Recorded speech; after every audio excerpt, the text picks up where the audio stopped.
So we got to be real here. Like it's getting really really bad. And like we're in the year 2026. Have we gone into a time machine?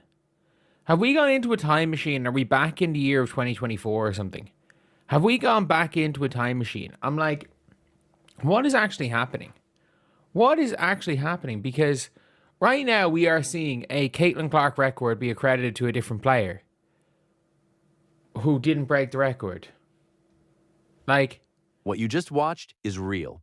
That is a rookie coming off the bench and going absolutely nuclear in the third quarter of a road game in Brooklyn on national television. 5 threes in a single quarter, 17 points in the period, as the number one overall pick in the 2026 WNBA draft. That is a legitimately elite performance, and I am not here to take one single thing away from Azzi Fudd for putting that together on that stage. I want to make that completely clear before we go one word further. Because today's video is not about Azzi Fudd the basketball player. It is about the media that covered Azzi Fudd's game. It is about the people who took a genuinely great performance and packaged it with a fake record. A record that was never broken, a record that Caitlin Clark still holds right now as you are watching this video, and then pushed it out to millions of viewers as though it were established historical fact. Welcome to Street Hoops. I'm Dre Fiver. And today, we are going all the way in on something that has been happening in WNBA media coverage for 2 straight years and absolutely refuses to stop: the deliberate, repeated, and apparently bottomless misrepresentation of Caitlin Clark's records to make other players look more historically significant than they actually are. And the wild part? When you dig into what actually happened with Fudd's game against the Liberty, the facts are not even close. The numbers are sitting right there in the box score for anyone willing to spend 30 seconds checking. But 30 seconds of checking was apparently too much to ask, and that tells you everything you need to know about what is really going on here. Let's start by laying out exactly what happened and what the accurate facts are, because this entire situation lives and dies on specifics. On May 25th, 2026, Azzi Fudd came off the bench for the Dallas Wings against the New York Liberty at Barclays Center in Brooklyn. The Wings had a halftime deficit to deal with and needed someone to step up in the second half. What they got was a rookie performance that nobody saw coming at that level. Fudd finished the game with 24 points, 2 rebounds, and 3 assists, shooting 9 for 15 from the field and 6 for 12 from beyond the arc.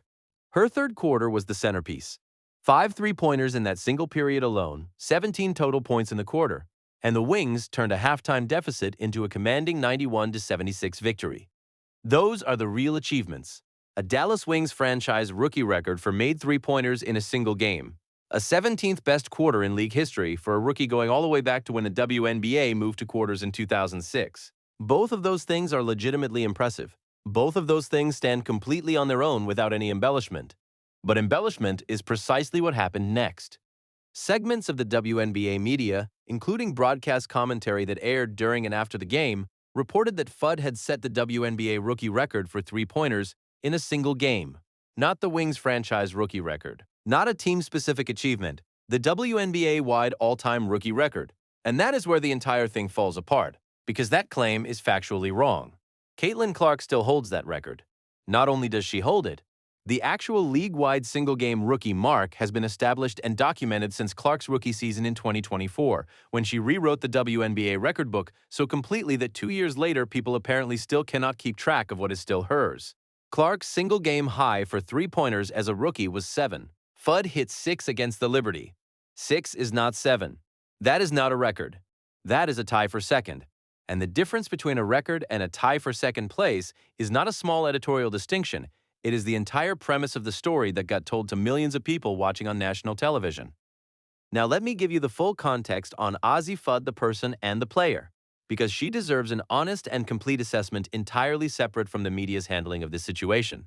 Fudd came into the 2026 season as the number 1 overall pick in the WNBA draft, selected by the Dallas Wings ahead of Olivia Miles at number 2 and Awa Pham at number 3.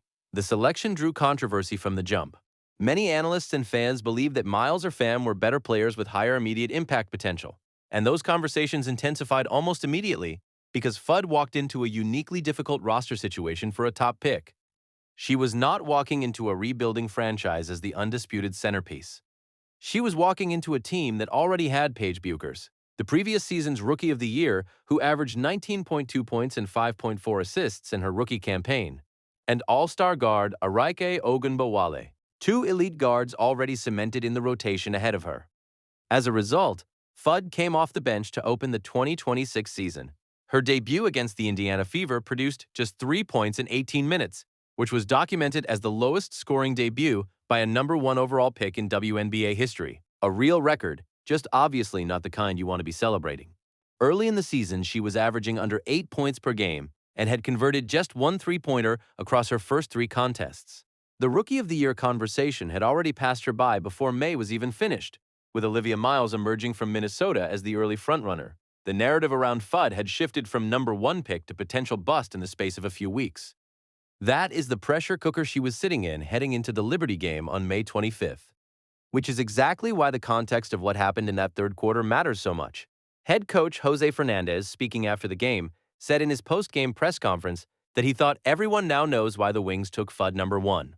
That quote is perfectly constructed. That is the honest, compelling version of this story.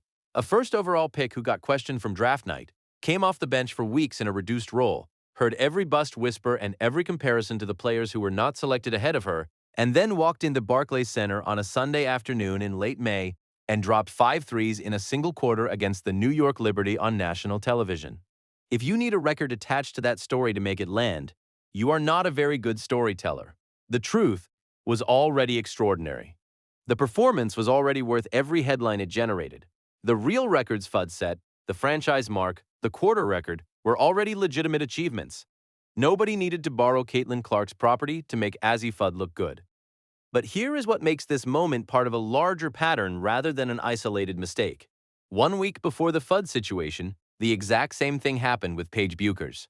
As documented in the source material for today's video, NBC broadcast crews were asking Bueckers post-game about a 3-point record she had reportedly set, framing it as a historic achievement. And once again, the record being described either did not exist in the form being presented or was already held by Clark. The structure of the error was identical. Take a legitimately great performance by a current player, attach a historic milestone claim that sounds impressive to casual viewers, let it propagate across social media and broadcast highlights, and move on before anyone checks the math.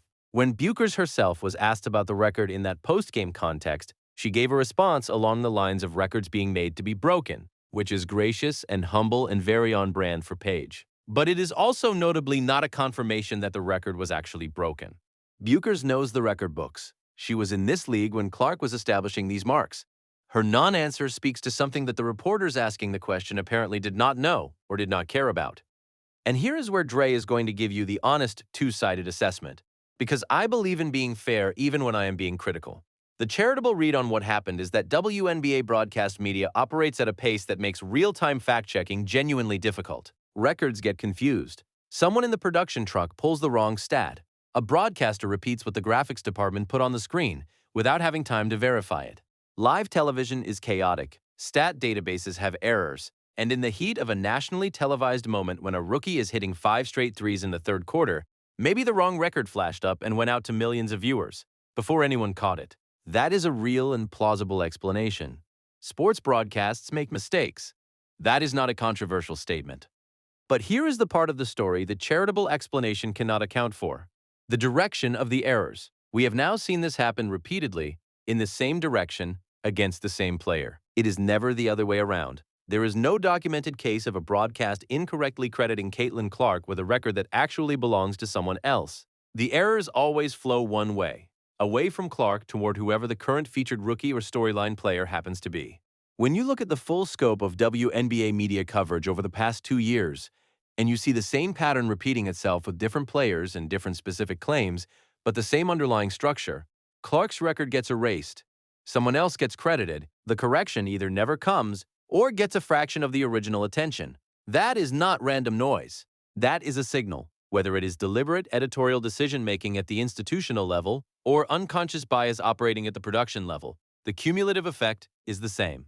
Caitlin Clark's historical footprint in this league gets quietly, incrementally, repeatedly reassigned.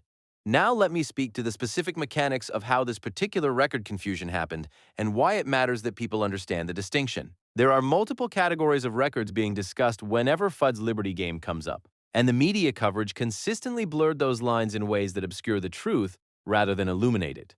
Category 1.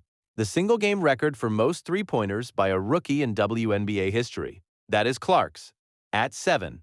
Fudd 6 ties her for second.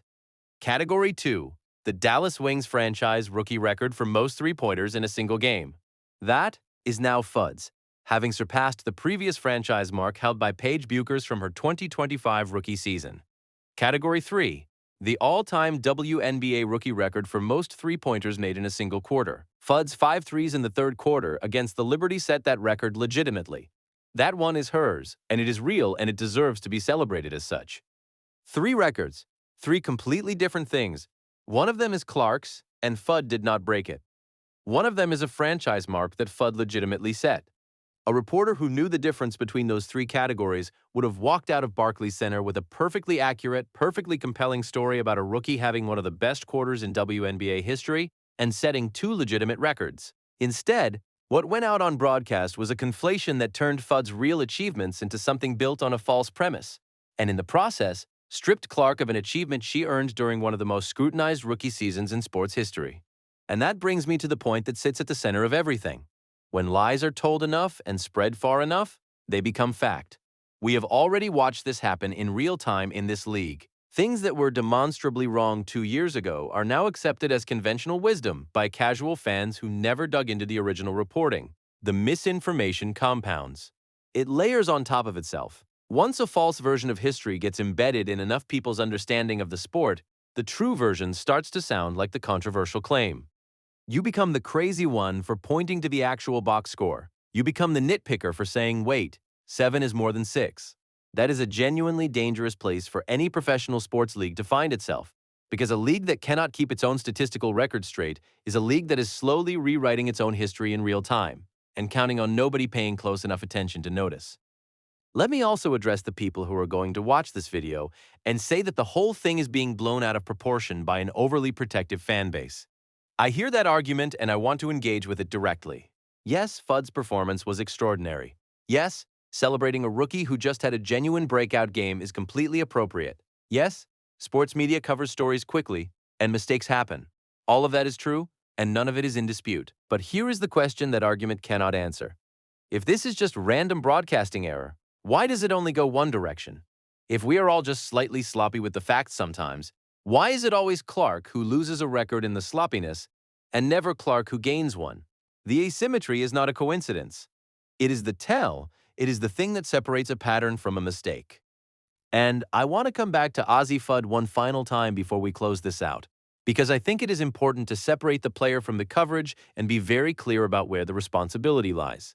Fudd did not claim to break a record she did not break. Fudd scored her 24 points, made her 6 threes, gave her honest post-game interview about wanting to play slower and letting the game come to her, and went about her business. The Wings coaching staff celebrated her appropriately. Her teammates celebrated her appropriately. Paige Bueckers, whose franchise rookie record she actually did break, handled it with grace and class and told reporters she was happy for her. None of the people actually inside that game tried to take something that was not theirs. The false record claim came from the people covering the game, not the people playing in it. And that is exactly where the accountability belongs. Fudd is going to have a real career in this league. Her shooting mechanics are legitimate at the professional level. When teams leave her open, and this Liberty game was the first time a defense genuinely gave her space to operate in catch-and-shoot situations, she has shown she can get nuclear hot from distance in a way that very few players in the world are capable of. The comparison to an elite specialist shooter with an ultra-quick release is apt. She is going to make teams pay for leaving her open for years to come. Her story is compelling on its own terms. Her growth arc from the 3-point debut to the 17-point third quarter in Brooklyn is genuinely worth telling. None of that needed a borrowed record stapled to it. The truth was always the better story. It just required someone in media to care enough about the truth to tell it accurately. Caitlin Clark's record for most three-pointers made in a game as a rookie is 7. It was set during her 2024 season with the Indiana Fever, during one of the most remarkable rookie campaigns in the history of American professional basketball. That number is not in dispute. It is in the box score. It is on the stat sheet. It belongs to Clark. It has belonged to Clark for 2 years. And as of this video, it still belongs to Clark. 6 is not 7. Second place is not first. And the difference between a genuine record and a claim that does not hold up to a 30-second fact check is the difference between honest journalism and something else entirely. All right, Street Hoops family, You know what time it is. Smash that like button right now. If this video gave you something real, something you can take into the comment sections, the group chats, the conversations with people who only saw the broadcast and never questioned what they were told, then show this video some love and help get it in front of people who need to hear it. Drop your thoughts in the comments below. Do you think this is deliberate or just sloppy journalism? Has the pattern been as obvious to you as it has been to me? Are we going to see a correction from the outlets that reported this wrong, or are they going to let the false version of history sit there and collect views? I want the real conversation down there. No filter, no sugarcoating. And if you are not yet subscribed to Street Hoops, hit that button right now because this is exactly what we do here every single week. I'm Dre Fiver. No filter. All facts. We will see you next time.